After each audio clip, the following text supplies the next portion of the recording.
The rain hammered against the windows of the small diner as Sarah Martinez wiped down the counter for the third time that evening. Her shoulders ached from the long shift, and grease stains decorated her worn uniform despite her best efforts to stay clean. At 28, she looked older than her years, her dark hair pulled back in a simple ponytail, her hands rough from years of hard work. "Hey Sarah, table 6 needs their check," called out Mike, the cook, from behind the kitchen window. His voice carried the exhaustion that seemed to hang over everyone at Mel's diner after 10 at night. She nodded and grabbed the receipt book, walking over to the booth where 2 men in expensive suits sat finishing their coffee. They had been there for over an hour, speaking in low voices about business deals and weekend plans at their country club. One wore a Rolex that probably cost more than Sarah made in 6 months. "Here's your check, gentlemen," she said politely, setting the slip of paper on their table. The man with the Rolex looked up at her with barely concealed disgust. "Finally, we've been waiting forever." He glanced at his companion and snorted. "Service here gets worse every time we come." Sarah bit her tongue. She had served them within minutes of them sitting down, refilled their coffee 3 times, and brought them extra cream without being asked. But she needed this job. Her younger brother Miguel was starting college next month, and every dollar counted toward his tuition. "Will there be anything else tonight?" she asked, maintaining her professional smile. "Yeah," the second man said, leaning back in his booth. "Next time, try to look presentable when you're serving customers. This isn't some military mess hall." The comment hit harder than he could have known. Sarah's jaw tightened almost imperceptibly, but she simply nodded. "I'll keep that in mind. Have a good evening." As she turned to leave, she heard the Rolex man mutter to his friend, "Can you believe they let people like that serve food? Probably doesn't even have a high school diploma." Sarah continued walking, her hands steady despite the anger building in her chest. She had learned long ago to control her reactions, to compartmentalize emotions that could get her killed in other circumstances. These men had no idea who they were talking to, and she intended to keep it that way.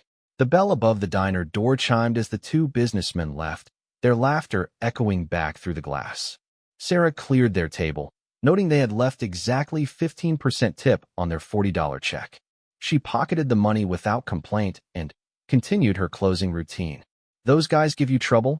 asked Jenny, the other waitress on duty.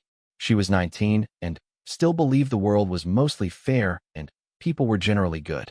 "Nothing I can't handle," Sarah replied, stacking plates with practiced efficiency. Jenny studied her coworker's face. In the 6 months they had worked together, she had never seen Sarah lose her cool or even raise her voice, no matter how rude customers became. There was something different about her, something Jenny couldn't quite identify. Sarah moved with a precision that seemed almost military, spoke with careful consideration of every word, and had an awareness of her surroundings that went beyond normal caution. "You ever think about doing something else?" Jenny asked as they finished cleaning. "I mean, you're smart. You could probably get an office job or something." Sarah smiled, the first genuine expression she had worn all evening. "This works for now. I'm saving money for something important." What Jenny didn't know, what none of her coworkers knew, was that Sarah Martinez had already done something else. For 8 years, she had served her country as a member of one of the most elite fighting forces in the world. She had completed missions that would remain classified for decades, saved lives in circumstances most people couldn't imagine, and earned decorations that were locked away in a folder she rarely opened. She had been Lieutenant Sarah Martinez, United States Navy, member of SEAL Team 7.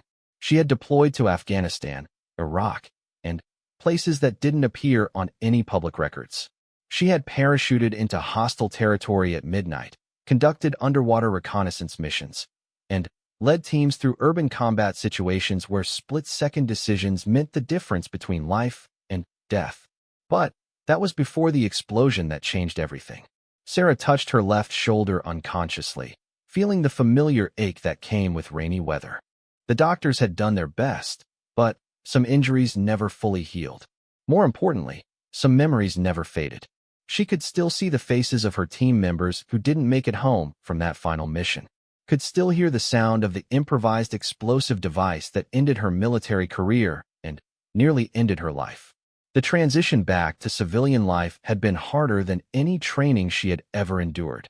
The The skills that made her exceptional in combat, hypervigilance, quick decision-making, ability to remain calm under extreme pressure, didn't translate easily to everyday situations. Employers were often intimidated by her military background, especially when they learned about her special operations service. So she had taken the first job that offered steady pay and didn't ask too many questions. Mel's diner needed someone for the night shift, and Sarah needed to blend into normal life while she figured out her next move. Her brother Miguel was the only family she had left, and putting him through college had become her primary mission. The diner owner, Mel Patterson, emerged from his office as Sarah and Jenny finished their closing duties. He was a Vietnam veteran in his 70s who had opened the restaurant after his own difficult transition from military to civilian life. He had hired Sarah without asking about her background, recognizing something familiar in her demeanor. "Good work tonight, girls," Mel said, counting the day's receipts. "Sarah, can you take the deposit to the bank tomorrow morning before your shift?" "Of course, Mel." He handed her the bank bag, trusting her with the responsibility as he had since her second week on the job. Sarah had never asked for additional duties, but she performed every task with the same meticulous attention to detail that had made her successful in the military. As she walked to her car in the nearly empty parking lot, Sarah's trained senses automatically cataloged her surroundings. 3 vehicles remained: her 10-year-old Honda Civic, Jenny's compact car, and Mel's pickup truck. The streetlights created pools of visibility separated by areas of shadow. 2 blocks away, she could hear the rumble of late-night traffic on the main highway. These habits of observation and assessment weren't something she could turn off. They had been ingrained through years of training and reinforced by experiences where complacency could be fatal. In Afghanistan, she had learned to notice the placement of every rock, the direction of every shadow, the sound of every footstep. Those skills remained sharp even in the peaceful suburbs of Ohio. Sarah drove home to her small apartment, thinking about Miguel and the letter he had received that day from the university. He had been accepted into their engineering program with a partial scholarship, but would still need significant financial support. She had been saving every possible dollar, living on rice and beans most nights, driving a car that probably wouldn't pass inspection much longer. Her apartment was sparse but clean, furnished with items from thrift stores and garage sales.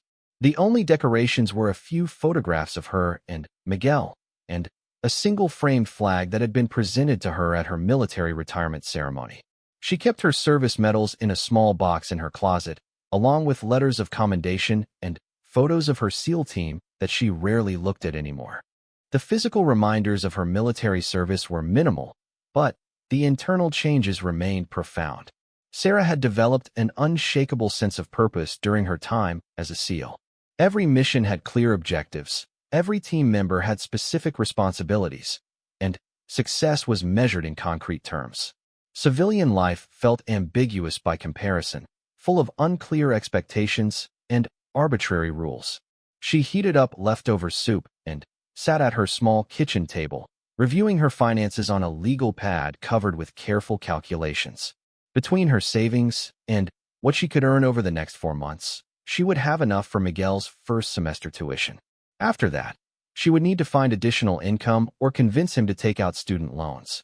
The phone rang at 11:30, Miguel's name appearing on the caller ID. "Hey sis," his voice carried excitement that made her smile despite her exhaustion. "I just wanted to thank you again for everything you're doing. I know this job isn't what you planned, but I want you to know it means everything to me. You don't need to thank me, Miguel. You just focus on your studies and make the most of this opportunity." "I will. And Sarah, when I graduate and get a good job, I'm going to pay you back for all of this. Just be successful and happy. That's all the payment I need." After they hung up, Sarah allowed herself a moment of satisfaction. Miguel was brilliant, far smarter than she had ever been, and deserved every opportunity she could provide. Her military service had taught her that some missions were worth any sacrifice, and ensuring her brother's future had become her most important objective. The next morning arrived gray and drizzly, matching Sarah's mood as she prepared for another day at the diner. She had slept poorly, her dreams filled with fragments of memories she tried to keep buried during waking hours. The sound of helicopters, the weight of combat gear, the faces of teammates who trusted her with their lives. She dressed in her uniform, a simple black polo shirt, and khakis that Mel provided for all employees. The clothes were clean and pressed, her appearance professional despite the casual nature of the work. Military discipline had taught her that how you presented yourself mattered, regardless of the situation. The bank deposit went smoothly, the tellers recognizing her from previous visits. She had developed a routine for these trips, arriving at opening time to avoid crowds, and completing the transaction efficiently. The bank was located in an upscale part of town, surrounded by office buildings and boutique shops that catered to the area's wealthy residents. As she walked back to her car, Sarah noticed a group of people gathered near the small park adjacent to the bank. They appeared to be setting up for some kind of outdoor event, arranging tables and hanging banners. A closer look revealed it was a charity fundraiser for local veterans, organized by what appeared to be members of the community's social elite. Several expensive cars were parked nearby: Mercedes, BMW, a few luxury SUVs that cost more than most people earned in a year. Sarah recognized the type of event immediately, well-meaning but superficial, designed more to make the participants feel good about themselves than to create meaningful change for veterans. She was about to continue to her car when she heard a familiar voice. "The problem with these veterans is they don't want to work," the man was saying. "They expect handouts instead of taking responsibility for their own lives." Sarah turned to see the man with the Rolex from the diner the night before. He was speaking to a small group of people near one of the fundraising tables, gesturing expansively as he shared his opinions about military service members. "I mean, how hard is it to get a job?" he continued. "My company hires people all the time. But when veterans apply, they always want special treatment. They think their military experience makes them better than everyone else." A woman in an expensive dress nodded along. "It's so true, Richard. They need to understand that civilian jobs require different skills. Just because you can march in formation doesn't mean you can function in the real world." Sarah felt her hands clench into fists, then deliberately relaxed them. She had heard these opinions before, usually from people who had never served a day in uniform and had no understanding of what military service actually involved. The ignorance was frustrating, but engaging in confrontation would accomplish nothing positive. She was about to leave when Richard's voice carried across the park again. "And don't get me started on the women who claim they served in combat roles. Everyone knows they lower the standards to be politically correct. Real warriors don't need special accommodation." This time, Sarah stopped walking. She turned back toward the group, studying their faces as they nodded in agreement with Richard's assessment. These were the people who claimed to support veterans while simultaneously dismissing their service and capabilities. They organized charity events to ease their consciences while holding opinions that revealed their true feelings about military personnel. Sarah made a decision that would change everything. Sarah walked toward the group with measured steps, her expression calm and controlled. Several people noticed her approach, their conversations quieting as they tried to place this woman in simple work clothes among their gathering of community leaders and social influencers. "Excuse me," Sarah said politely, addressing Richard directly. "I couldn't help but overhear your comments about veterans." Richard looked annoyed at the interruption. He glanced at her diner uniform with obvious disdain before responding. "I'm sorry, but this is a private event for community supporters. If you're looking for handouts, you'll need to wait until we officially open."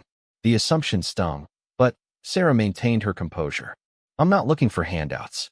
I was interested in your perspective on military service members, particularly your views on women in combat roles." A few people in the group exchanged glances, clearly uncomfortable with the direction of the conversation. Richard, however, seemed pleased to have an audience for his opinions. "Look, I support our troops," he said with the tone of someone who considered himself generous and patriotic. "But we need to be realistic about capabilities. The military has lowered standards to accommodate political pressure. Women simply don't have the physical or mental capacity for real combat situations." Sarah nodded thoughtfully. "That's an interesting perspective. What's your military experience?" The question caught Richard off guard. "I don't need military experience to understand basic biology. Men are stronger and more aggressive. It's simple science." "So you've never served?" I had better things to do with my time, Richard replied, his voice taking on a defensive edge. I was building a business, creating jobs, contributing to the economy. Not everyone can afford to play soldier.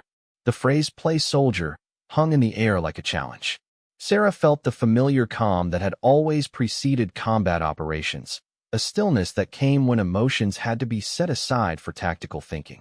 You mentioned that veterans expect special treatment when applying for jobs, Sarah continued. What kind of special treatment? Richard warmed to his topic again, apparently interpreting her questions as genuine interest rather than the careful intelligence gathering they actually represented. They want credit for military experience that doesn't translate to the business world. Following orders isn't the same as leadership. Shooting guns isn't the same as problem solving.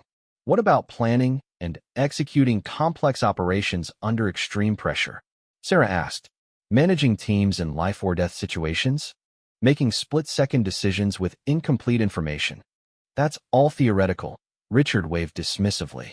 In the real world, you need education, business experience, social skills. Military people are trained to be aggressive and confrontational. They don't understand diplomacy or negotiation. Sarah looked around the group, noting that several people seemed increasingly uncomfortable with Richard's pronouncements. A few were checking their phones or finding reasons to step away from the conversation. But Richard appeared emboldened by what he interpreted as support for his position. Take women veterans, he continued, his voice growing louder. They're even worse because they have something to prove. They're trying to be men instead of accepting their natural roles. And most of them probably never saw real combat anyway. What would you consider real combat? Sarah's voice remained level, almost conversational. Not sitting in some air-conditioned tent reading reports, Richard laughed. Real combat means being shot at, shooting back, making life-or-death decisions in the field. These women claim they're warriors, but everyone knows they were kept safe behind the lines. Sarah absorbed this assessment of her own experience without visible reaction. She thought about the night mission in Kandahar when her team had been pinned down by enemy fire for 6 hours. She remembered carrying a wounded teammate to safety while under active sniper fire. She recalled the precision required to clear buildings where any room might contain enemy combatants or innocent civilians. You seem very confident about military operations, Sarah observed. Have you studied warfare? Military history? Tactics? I don't need to study it, Richard replied. I understand leadership and performance. I've built a successful company from nothing. I know what real skills look like. What kind of company? Commercial real estate development. We've completed over 200 million in projects over the past 15 years. Sarah nodded, filing away this information. That's impressive. You must understand risk assessment, project management, coordinating multiple teams with different specialties. Exactly. Richard seemed pleased that she finally understood his point. That's real-world experience. That's what matters in civilian life. And you don't think military experience provides similar skills? Military people follow orders. Business requires independent thinking. The conversation had drawn the attention of other event organizers. A woman in her 50s approached the group, looking concerned about the direction of the discussion. Richard, we should probably focus on setting up for the fundraiser, she suggested diplomatically. In a minute, Patricia, Richard replied, clearly enjoying his platform. I think it's important for people to understand the reality about military service. Too many people have unrealistic ideas about what soldiers actually do. Sarah decided to test his conviction. What if I told you that some veterans have skills that go far beyond following orders? What if they've planned and executed operations that required months of preparation, coordination between multiple agencies, and split-second adaptation when plans went wrong? I'd say you watch too many movies, Richard laughed. Real military operations are mostly hurry up and wait. Sitting around bases, doing paperwork, maybe occasionally patrolling some safe area where the biggest danger is getting sunburn. And special operations forces? Elite units are mostly marketing, Richard said dismissively. Sure, they get better training, but it's still government work. They're not competing in the real world. They're playing war games with unlimited budgets and no consequences for failure. Sarah felt something shift inside her, a decision crystallizing that she had been avoiding for months. She was tired of hiding, tired of pretending to be less than she was, tired of letting ignorant assumptions go unchallenged. You mentioned that women veterans were especially problematic as employees, she said. Why is that? They're trying to prove something, Richard explained. They're angry, confrontational, can't accept feedback. And most of them have emotional issues from whatever trauma they claim to have experienced. What kind of trauma? Who knows? Probably being yelled at during training. Maybe seeing something scary on TV. These people claim PTSD for every little thing. The casual dismissal of combat trauma struck Sarah like a physical blow. She thought about the teammates who struggled with invisible wounds, the friends who hadn't successfully transitioned to civilian life, the fellow veterans who fought daily battles with memories that would never fade. You seem to have strong opinions about women's capabilities in combat, Sarah said quietly. What do you think would happen if you encountered a female veteran who had actually seen combat? Richard grinned, apparently thinking he had found a naive civilian who needed education. I'd probably have to listen to a bunch of exaggerated stories about how tough and important she was. Women always dramatize their experiences. What if her experiences were real? Then, I'd be impressed by her imagination. Patricia tried again to redirect the conversation. Richard, really, we should focus on the fundraiser. But Richard was fully committed now, his voice carrying across the park as other people began to take notice of the discussion. The problem is that society coddles these people. We tell them they're heroes when most of them never did anything heroic. We give them benefits and preferences when they should compete on merit like everyone else. Sarah looked around the group, noting the various reactions to Richard's speech. Some people appeared uncomfortable but unwilling to challenge him. Others nodded along, apparently sharing his views. A few seemed genuinely shocked by his dismissive attitude toward veterans. So you believe that military service, particularly combat service, doesn't prepare people for civilian success? Sarah asked. That's exactly what I believe, Richard said firmly. And I think it's time someone had the courage to say it publicly. Even special operations veterans, especially special operations veterans, they're the worst because they have the biggest egos. They think they're better than everyone else because they went through some tough training. But training isn't real life. Sarah felt the last of her hesitation disappear. For months, she had been hiding who she was, accepting disrespect and condescension from people who had never faced anything more dangerous than a difficult board meeting. She had convinced herself that blending in was necessary, that her military identity was something to be set aside for civilian life. But listening to Richard dismiss the service and sacrifice of people who had given everything for their country, Sarah realized that some battles couldn't be avoided. Some challenges had to be met directly. What if I told you, Sarah said, her voice carrying a new edge of authority, that you're talking to someone who spent 8 years as a Navy SEAL? The statement landed like a grenade in the middle of the conversation. Richard's confident expression faltered for a moment, then returned with added skepticism. Right? He said with a condescending laugh. And I'm a former astronaut. Several people in the group looked between Sarah and Richard, clearly uncertain about what was happening. Sarah reached into her wallet and pulled out a worn military ID card, holding it so Richard could see her photograph next to the official seal. Lieutenant Sarah Martinez, United States Navy, SEAL Team 7, she said quietly. 3 deployments to Afghanistan, 2 to Iraq, multiple classified operations that I can't discuss. 8 years of active service, honorably discharged due to combat injuries. The silence that followed was deafening. Richard stared at the ID card, his face cycling through disbelief, confusion, and growing embarrassment. Other people moved closer, trying to process what they had just heard. That's impossible, Richard said. But his voice lacked conviction. Sarah put the ID card away and looked directly at him. Which part? That women serve in special operations? That Navy SEALs are real? That someone who looks like me could be qualified for elite military service? Women aren't Navy SEALs, Richard insisted, grasping for familiar ground. Women have been serving in SEAL teams since 2016, Sarah replied. I was part of the second group to complete the training pipeline. The standards weren't lowered.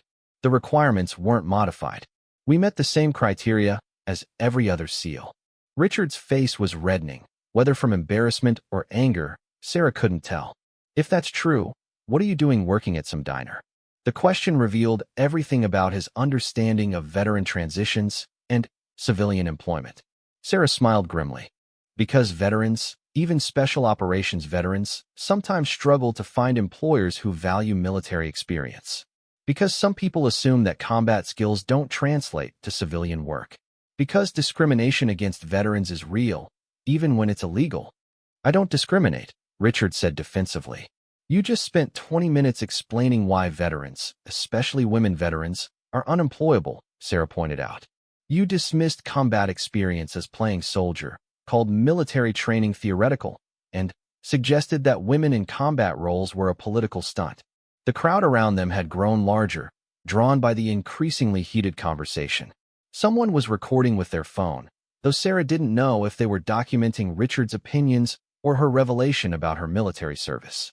Patricia stepped forward, clearly trying to defuse the situation. Perhaps we should all take a step back and focus on our shared goal of supporting veterans. But Richard wasn't ready to back down. His business success had convinced him that he was always the smartest person in any conversation, and being challenged by a waitress was damaging his self-image. Even if you are what you claim to be, he said, his voice rising, it doesn't change the fact that military experience doesn't translate to the business world. You're working at a diner because that's your actual skill level. Sarah looked at him for a long moment, considering her response. She thought about the complexity of the operations she had planned and executed, the life and death decisions she had made under extreme pressure, the leadership she had provided in situations where failure meant death for her team members. You're right, she said finally. Military experience is completely different from business. Richard nodded, thinking he had won the argument. In the military, Sarah continued, failure has consequences. People die when you make mistakes. Success requires precise planning, flawless execution, and the ability to adapt instantly when conditions change. In business, the worst that usually happens is you lose money. The crowd was completely silent now, sensing that something significant was building. You want to test whether military experience translates to civilian skills? Sarah asked. I have an idea. The challenge hung in the air between them like an electric charge. Richard's face showed a mixture of curiosity and wariness, while the growing crowd sensed they were witnessing something that would be talked about for months. What kind of test? Richard asked, his voice betraying uncertainty for the first time. Sarah looked around the park, noting the terrain, the available resources, the positioning of people and equipment. Her tactical mind automatically began assessing possibilities, just as she had been trained to do in any environment. You mentioned that business requires real-world problem-solving skills, she said. Leadership under pressure, the ability to plan and execute complex operations, risk management. That's right. And you believe military experience doesn't provide those skills. Correct. Sarah nodded toward the fundraising event setup. This charity event you're organizing. What's the goal? Richard straightened, back on familiar ground. We're raising money for local veteran support services. The target is $50,000. How long have you been planning this? 6 months. We have corporate sponsors, individual donors, local media coverage. It's a sophisticated operation. Sarah studied the layout of tables, banners, and equipment scattered around the park. Despite 6 months of planning, the execution looked chaotic. Volunteers seemed confused about their responsibilities. Tables were positioned randomly, without consideration for traffic flow, and several essential elements appeared to be missing entirely. Who's in charge of setup? She asked. I am, Richard replied proudly. I've coordinated events like this before. And how's it going? Richard looked around the park for the first time with critical eyes. Tables were placed haphazardly. Some volunteers were standing around unsure of their tasks. Others were setting up equipment in locations that would clearly create bottlenecks. The main information banner was mounted too high for people to read easily, and the donation stations were positioned where they would be difficult for attendees to find. There are some minor coordination issues, Richard admitted. Minor issues, Sarah repeated. Your event starts in 3 hours, and you have about 30% of your setup completed. Your volunteers don't appear to know their assignments. Your traffic flow is going to create chaos when people arrive. And I don't see security, media staging areas, or contingency plans for weather. Richard's face reddened again. It's a charity fundraiser, not a military operation. You're right, Sarah agreed. Military operations require much higher standards. The crowd around them had grown to include most of the event volunteers and several early arriving donors. Word was spreading through social media that something dramatic was happening at the veterans fundraiser. Patricia approached them again, looking increasingly concerned. Richard, we really need to focus on getting ready for the event. Sarah turned to her. Patricia, what's your role in this organization? I'm the volunteer coordinator, Patricia replied. I've been trying to get everyone organized, but we're running behind schedule. What are the biggest challenges?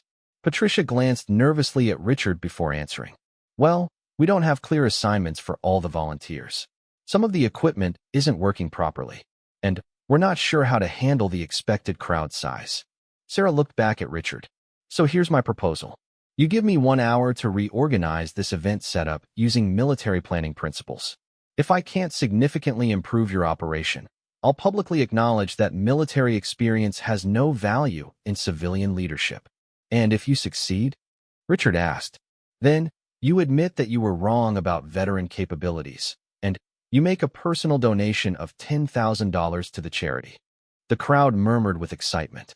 Richard found himself trapped between his public assertions about military incompetence and a challenge that would test those beliefs directly. $10,000 is ridiculous, he protested. Too much risk, Sarah asked. I thought business leaders thrived under pressure. Fine, Richard snapped. But when you fail, you publicly admit that your military service was meaningless and that veterans need to stop expecting special treatment. Agreed. Patricia looked between them with growing alarm. Wait, I'm not sure this is appropriate for a charity event. It's perfect, Sarah said. If Richard is right, you'll get your event organized his way, and it will proceed as planned. If I'm right, you'll have a better organized event and an additional $10,000 for veteran services. She turned to address the crowd that had gathered. Everyone participating in this challenge, please raise your hands so we're all clear about who's involved. About 20 volunteers raised their hands, along with several early donors and community members who had been drawn by the commotion. Patricia, can you give me a complete list of what needs to be accomplished before the event starts? Patricia pulled out a clipboard with several pages of notes. We need to finish setting up all the display tables, test the sound system, position the donation stations, arrange the food vendors, create clear pathways for foot traffic, set up the silent auction area, organize the volunteer check-in station, and prepare for media interviews. Sarah studied the list while simultaneously observing the current state of the park. Her mind automatically began breaking down the situation into tactical components: objectives, resources, constraints, timeline. Richard, you've been in charge for 6 months and had dozens of people helping. You believe military planning principles are worthless for this type of operation, correct? That's what I said. Then, you won't mind if I use those worthless principles to reorganize everything? Before Richard could respond, Sarah had moved into action. She approached the confused volunteers with the kind of calm authority that had commanded respect in combat zones. Everyone, please gather around, she called out, her voice carrying easily across the park.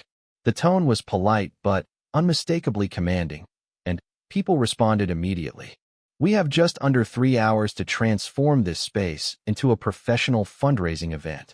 That's completely achievable, but only if everyone understands their role and we execute with precision. She pointed to a tall man in his 30s who had been standing around looking uncertain. What's your name? David. David, you're now in charge of physical setup. Take these 4 people, she pointed to specific volunteers, and focus solely on table placement and equipment positioning. Patricia will give you the layout requirements. I don't know anything about event planning, David protested. You don't need to. You need to follow instructions, work efficiently, and solve problems as they arise. Military experience isn't required, just focus and commitment. She turned to a woman in her 40s who had been trying unsuccessfully to untangle extension cords. Jennifer, right? Your communications coordinator. Take 2 people and handle all the electronic equipment. Sound system, lighting, media staging. But I'm not technical. Jennifer, can you read instruction manuals and follow diagrams? Of course. Then, you can handle technical equipment. The key is systematic approach and attention to detail. Within 10 minutes, Sarah had divided the volunteers into specialized teams with clear objectives and designated leaders. Each team had specific tasks, timelines, and resources. She had identified the critical path items that could delay the entire event and assigned the most reliable people to those responsibilities. Richard watched from the sidelines as the chaotic scene began transforming into organized activity. Volunteers who had been standing around unsure of their roles were now working with purpose and direction. Equipment that had been scattered randomly was being positioned according to a logical plan. "Patricia," Sarah called out, "I need you to coordinate between teams and monitor timeline. Every 15 minutes, I want status updates from each team leader." "How do you want me to handle problems?" Patricia asked. "Bring them to me immediately. Don't let small issues become big delays." Sarah moved through the park like a general surveying a battlefield, checking on each team's progress, identifying potential bottlenecks before they occurred, and making adjustments to the plan as new information became available. She noticed that the sound system team was struggling with equipment placement. Instead of letting them figure it out through trial and error, she assessed the acoustics of the space, identified optimal speaker positioning, and provided specific guidance that solved the problem in minutes rather than hours. When the table setup team ran into conflicts over space allocation, she quickly redesigned the layout to maximize both functional flow and visual appeal, drawing on principles of tactical positioning that translated perfectly to event organization. "How did you know how to do that?" David asked as they positioned the main information table. "In the military, you learn to assess terrain and optimize positioning for specific objectives," Sarah explained. "Whether it's placing soldiers for maximum effectiveness or placing tables for maximum donor engagement, the principles are the same." That actually makes sense. 30 minutes into the hour, the transformation was dramatic. What had been a chaotic collection of random activity was now a coordinated operation with clear progress toward specific goals. Volunteers were working efficiently, problems were being solved quickly, and the overall setup was taking professional shape. Richard found himself standing next to Patricia, watching Sarah direct operations from the center of the park. "I have to admit," Patricia said quietly, "this is the most organized our setup has ever been. Usually we're still scrambling right up until people arrive." "She's just telling people what to do," Richard replied, but his voice lacked conviction. "She's doing more than that," Patricia observed. "Look at how she talks to people. She gives clear instructions, but she also explains why things need to be done a certain way. And when someone has a better idea, she listens and adapts." Richard had noticed the same thing. Sarah wasn't simply barking orders like his stereotype of military leadership. She was teaching, coordinating, and empowering people to contribute their best efforts toward shared objectives. "Jennifer," Sarah called out to the communications coordinator, "the media staging area looks perfect, but can you angle the main banner about 15 degrees to catch the morning light better?" "Good idea," Jennifer replied. "I noticed it was hard to read from certain angles." "Exactly. You caught something I missed. Keep thinking like that." As the hour progressed, Richard began to understand what he was witnessing. Sarah was applying sophisticated planning and leadership principles that went far beyond simple command and control. She was conducting what amounted to a complex logistical operation under time pressure, coordinating multiple teams with different specialties toward a common objective. More importantly, she was doing it with a level of competence that made Richard's own management style look amateurish by comparison. His 6 months of planning had produced confusion and inefficiency. Her 1 hour of organization was creating results that surpassed anything he had achieved in similar situations. With 15 minutes remaining in the challenge, Sarah gathered all the team leaders for a final coordination meeting. "David, status on physical setup? All tables positioned, equipment secured, signage in place. We're actually ahead of schedule. Jennifer, communications? Sound system tested and working, lighting optimized, media area ready for interviews. No outstanding issues." Sarah went through each team systematically, confirming completion of all major objectives and identifying any remaining tasks. The event space had been transformed into a professional-looking operation that would clearly exceed Richard's original expectations. "Patricia, overall assessment. This is incredible, Sarah. We've accomplished more in the past hour than we typically do in the entire day before an event. And everything looks so much more professional. Sarah nodded and checked her watch. We have 12 minutes remaining.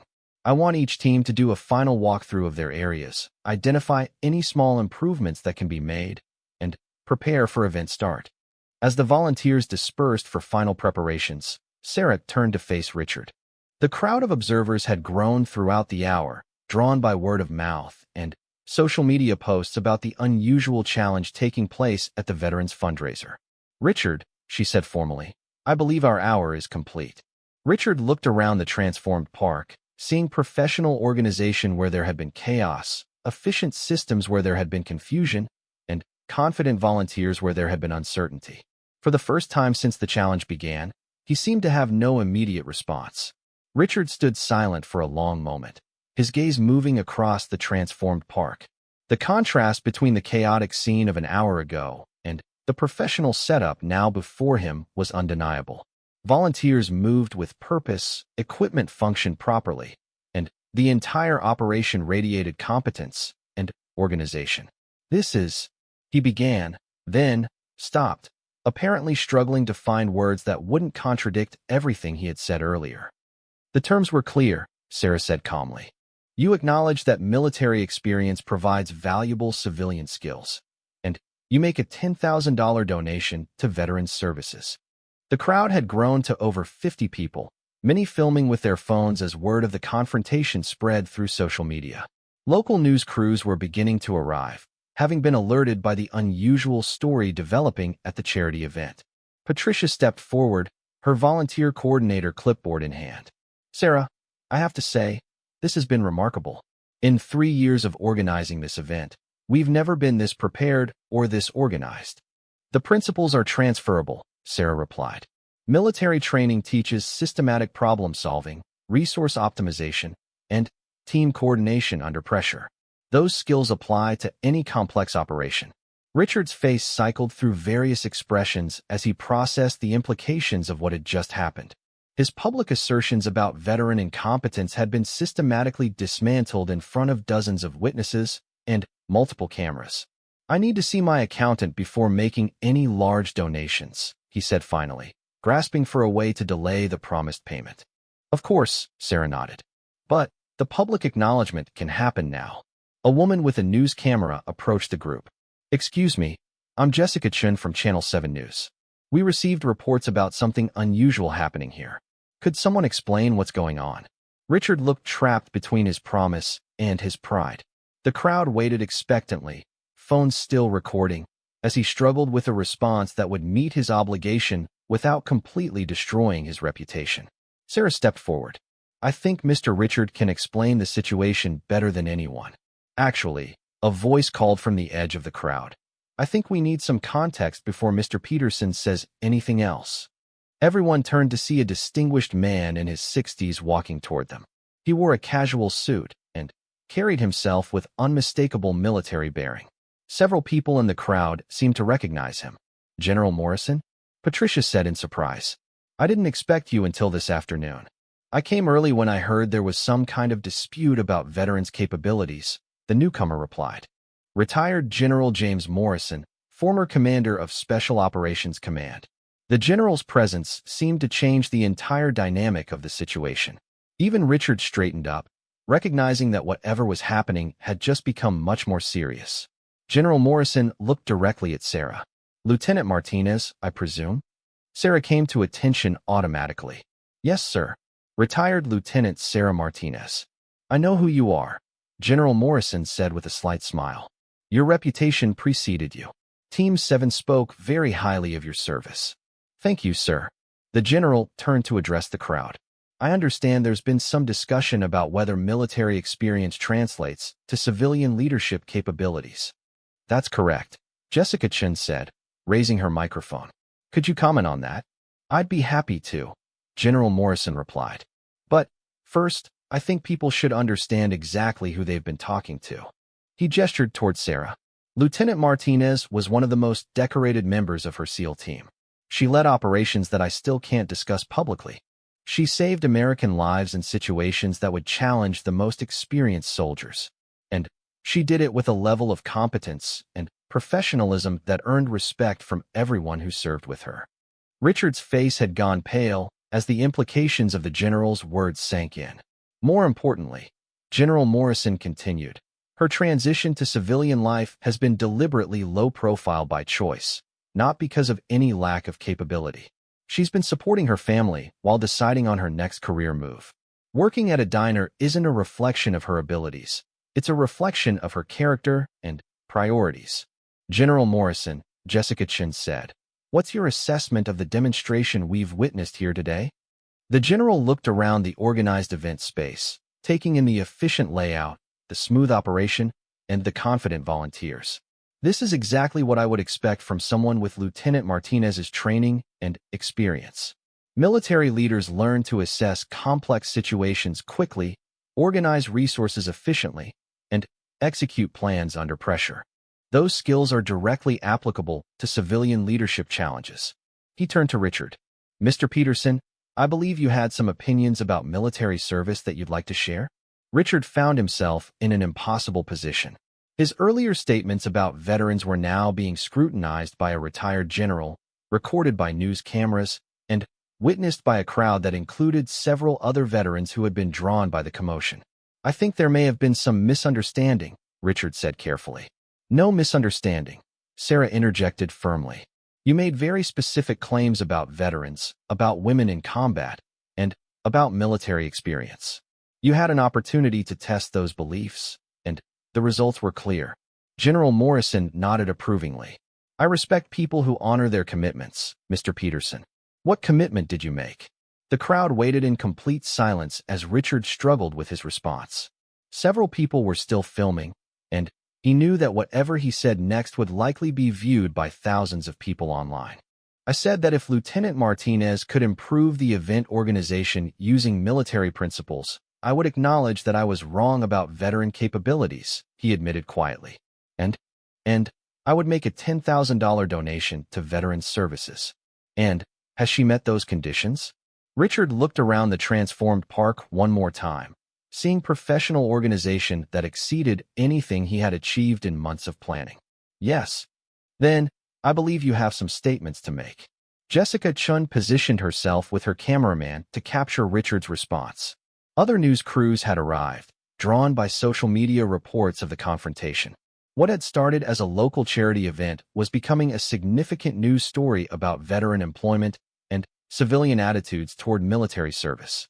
Richard took a deep breath, recognizing that his reputation and business relationships might depend on how he handled the next few minutes. "I was wrong about military experience," he said, his voice carrying across the silent crowd. "I made assumptions based on ignorance rather than facts. Lieutenant Martinez has demonstrated leadership and organizational skills that far exceed what I've seen in most civilian contexts. And women in combat roles." Sarah prompted. "I was wrong about that too. Clearly, gender has nothing to do with military competence or leadership ability."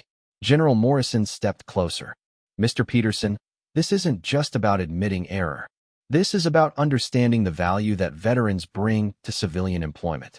These are people who have served their country with distinction and deserve opportunities to contribute their skills in civilian careers." "I understand that now," Richard replied. "Good. And the donation? I'll write the check today." The crowd began to applaud, but Sarah raised her hand for silence. "There's one more thing, Richard. You mentioned that your company doesn't hire veterans because they expect special treatment. I said a lot of things that were wrong. This is your chance to do more than just admit error. This is your chance to create positive change." Richard looked confused. "What do you mean?" Sarah gestured toward the efficiently organized event around them. "You've seen what military leadership can accomplish. You have a successful business that could benefit from the kind of skills and experience that veterans bring.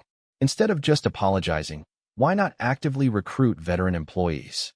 "You're suggesting I should hire veterans?"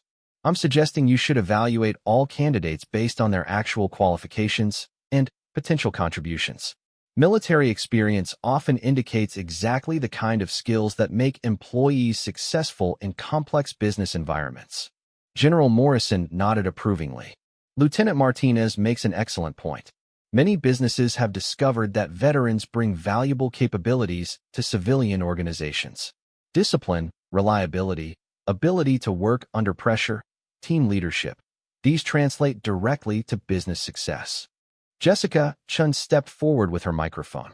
Mr. Peterson, would you be willing to comment on whether your company might change its hiring practices regarding veterans? Richard found himself at a crossroads that would define not just this moment, but potentially his entire business philosophy going forward. The easy path would be to make vague commitments that he could quietly forget once the cameras stopped rolling. But looking at Sarah's calm competence, remembering the transformation she had accomplished in 60 minutes, and feeling the weight of General Morrison's presence, Richard realized this was an opportunity to align his actions with values he had always claimed to hold. Yes, he said firmly. Peterson Development will actively recruit qualified veterans for positions throughout our company. We'll partner with veteran service organizations to identify candidates and ensure that military experience is properly valued in our hiring process. The crowd erupted in applause. Sarah nodded approvingly, recognizing that Richard had chosen the difficult path of genuine change rather than the easy path of hollow apologies. And, Lieutenant Martinez, Richard continued, surprising everyone including Sarah, I'd like to offer you a position with my company. Director of Operations, starting salary $100,000, full benefits, immediate start if you're interested. The offer hung in the air like a challenge. Sarah had spent months hiding her capabilities, accepting minimum wage work, and watching people dismiss veterans like herself as unemployable. I'm honored by the offer, she said carefully. But I have obligations to consider. Your brother's college tuition, General Morrison said quietly. I heard about that situation. A company director's salary would certainly help with those expenses. Sarah looked around at the faces watching her, volunteers who had discovered what real leadership looked like, community members who were seeing veterans in a new light, fellow veterans who had been drawn by the confrontation and were now witnessing a rare moment of public vindication. Mr. Peterson, she said finally, I accept your offer with one condition. What condition? Peterson Development establishes a formal veteran hiring program. Not just lip service, but a genuine commitment to recruiting, hiring, and promoting qualified veterans throughout your organization. Agreed. Sarah smiled for the first time since the confrontation began. Then, I'll give my notice at the diner today and start Monday morning. As the crowd celebrated and news crews conducted interviews, Sarah found herself thinking about the strange path that had brought her to this moment. 6 months ago, she had been hiding from her past, convinced that civilian success required abandoning her military identity. Now she realized that her mistake hadn't been in pursuing civilian life. It had been in assuming that meant rejecting everything she had learned and accomplished during her military service. The challenge that had started with ignorance and prejudice had become an opportunity for education and change. And for the first time since her discharge from the Navy, Sarah felt like she was exactly where she was supposed to be. 6 months after the confrontation at the Veterans Fundraiser, Sarah Martinez stood in the conference room of Peterson Development's downtown headquarters, reviewing the quarterly reports spread across the polished table. As Director of Operations, she oversaw a team of 47 employees across multiple construction projects, and the numbers told a story of remarkable transformation. The Harbor District project finished 2 weeks ahead of schedule, reported Marcus Thompson, her deputy director, and a former Army logistics officer she had hired 3 months earlier. The client is so impressed they're asking about additional phases. Cost overrun? Sarah asked, though she already knew the answer from her daily project monitoring. Actually, we came in 8% under budget. The new efficiency protocols you implemented are exceeding projections. Sarah nodded, making notes on her tablet. The efficiency protocols were adapted from military logistical planning, emphasizing clear communication chains, realistic timeline assessment, and proactive problem solving. What worked for coordinating complex operations in combat zones worked equally well for managing construction projects. Team morale high across all sites. The new leadership development program has supervisors feeling more confident about decision-making, and worker satisfaction surveys are at company records. The Leadership Development Program had been Sarah's first major initiative. Drawing on military training principles, it taught supervisors to lead by example, communicate clearly, and make decisions under pressure. Richard Peterson had been skeptical initially, but the results spoke for themselves. A soft knock interrupted their review. Jennifer Walsh, Sarah's assistant and a former Navy communications specialist, entered with a carefully organized folder. "Sarah, the Channel 7 News crew is here for the follow-up interview. They're setting up in the main conference room." Sarah checked her watch. Jessica Chun had been covering the story of Peterson Development's transformation since the park confrontation, documenting both the company's veteran hiring success and the broader impact on community attitudes toward military service members. "How many veteran employees are we up to now?" Sarah asked Marcus. 15, across all departments. Engineering, project management, administrative support, field supervision. And our retention rate is the highest in company history. Any integration issues? None worth reporting. If anything, the veterans are helping improve overall performance standards. They tend to arrive early, stay late when necessary, and maintain equipment better than average. Sarah smiled, remembering Richard's original concerns about veterans being demanding and difficult to manage. In reality, military training had instilled habits of reliability and attention to detail that made veteran employees particularly valuable. "Jennifer, please tell Ms. Chun we'll be ready in 5 minutes." As her assistant left, Sarah reflected on the changes that had transformed her life over the past months. Working at Peterson Development had been challenging, but rewarding in ways that reminded her why she had loved her military service. The company tackled complex projects that required precise planning, careful coordination, and adaptive leadership when circumstances changed unexpectedly. More importantly, she was making a difference. The veteran hiring program had placed dozens of qualified former service members in meaningful careers. The operational improvements had boosted company performance and employee satisfaction. And the public attention had inspired other businesses to reconsider their assumptions about veteran employees. "Sarah?" Marcus's voice brought her back to the present. "Yes. The Veteran Networking Group wants to schedule another meeting. Word is spreading about companies that are genuinely supportive of military experience. Set it up for next week. And invite Richard. He's been asking about expanding the hiring program even further." Richard Peterson's transformation had been as dramatic as the company's overall changes.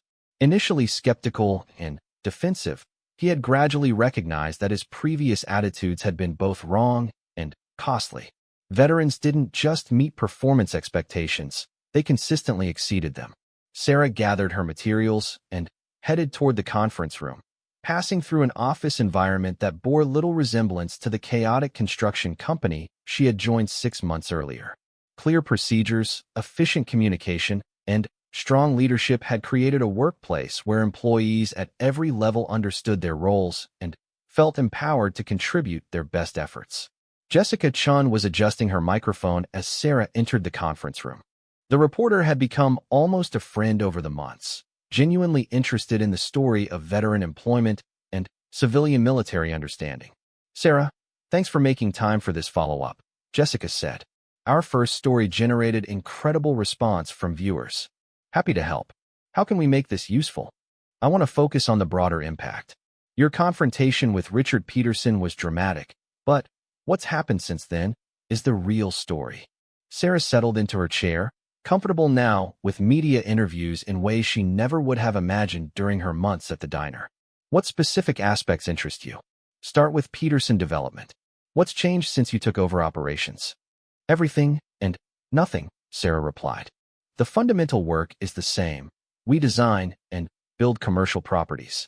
But the approach is completely different. We plan more carefully, communicate more clearly, and execute with higher standards." "Can you give me concrete examples?" "Our project completion rate has improved by 34%. Client satisfaction scores are up 40%.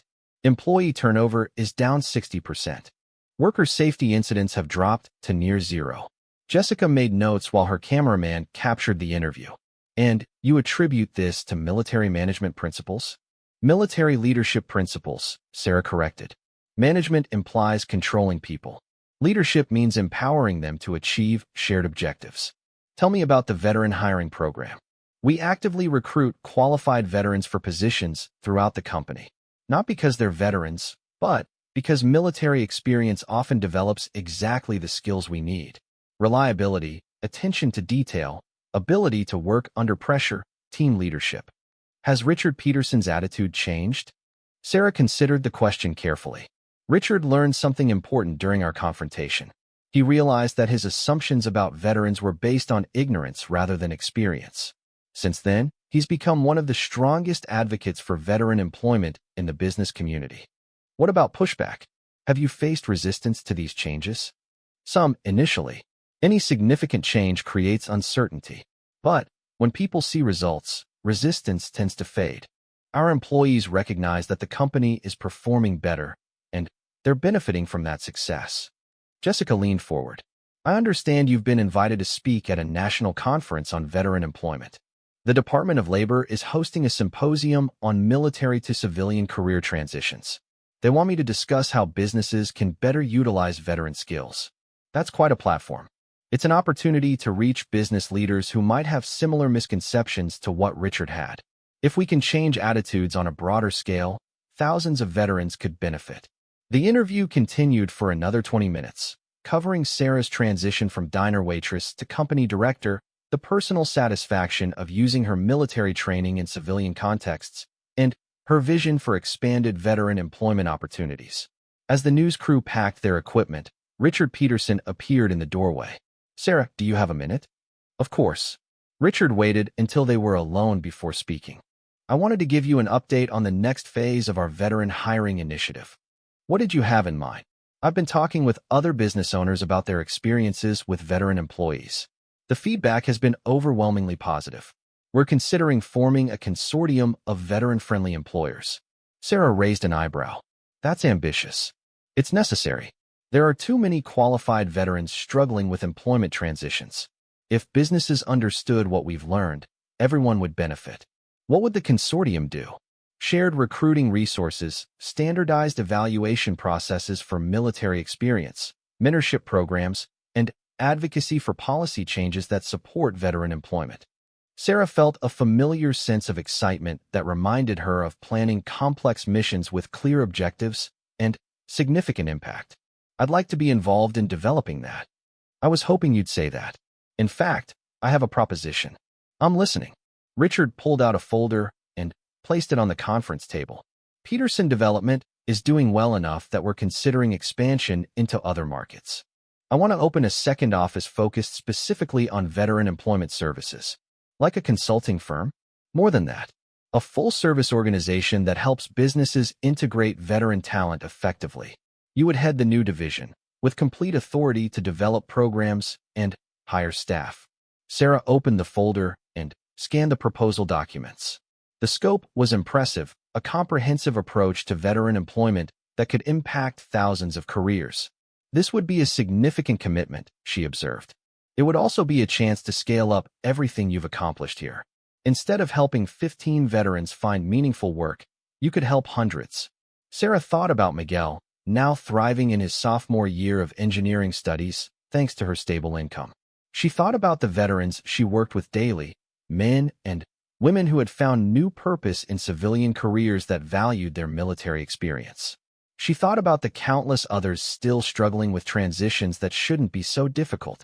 I need to see detailed financial projections and operational plans, she said finally. Already prepared, Richard replied, producing a second folder. Take all the time you need to review everything. That evening, Sarah sat in her apartment reviewing the expansion proposal. Her living situation had improved dramatically since joining Peterson Development.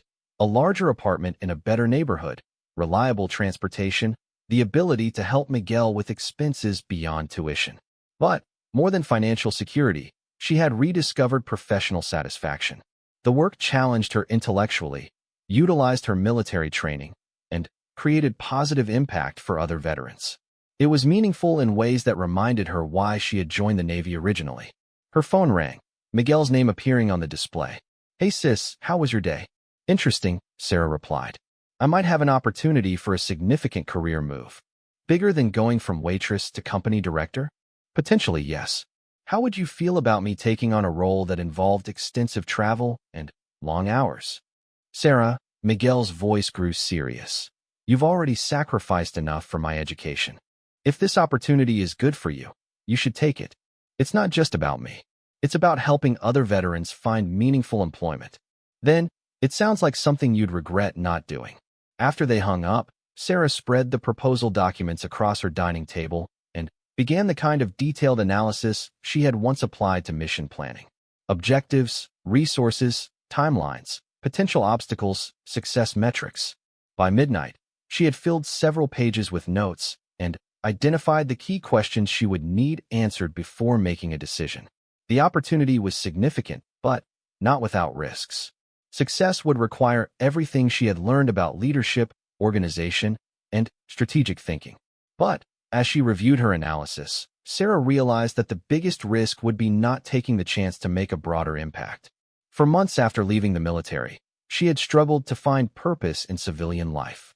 Now she had an opportunity to serve her country in a different way, helping fellow veterans transition successfully to civilian careers. The next morning, Sarah called Richard Peterson and requested a meeting to discuss the expansion proposal in detail. She had questions about funding, operational support, and success metrics, but she already knew what her final answer would be. 6 months after a chance confrontation in a park had revealed her true identity, Sarah Martinez was ready to embrace the next phase of a civilian career that honored rather than hid her military service. The skills that had made her an exceptional Navy SEAL would now help her create opportunities for hundreds of other veterans seeking their own successful transitions. Some battles were worth fighting, and some missions were worth accepting, regardless of the challenges they presented. Sarah had found her new mission, and she was ready to begin.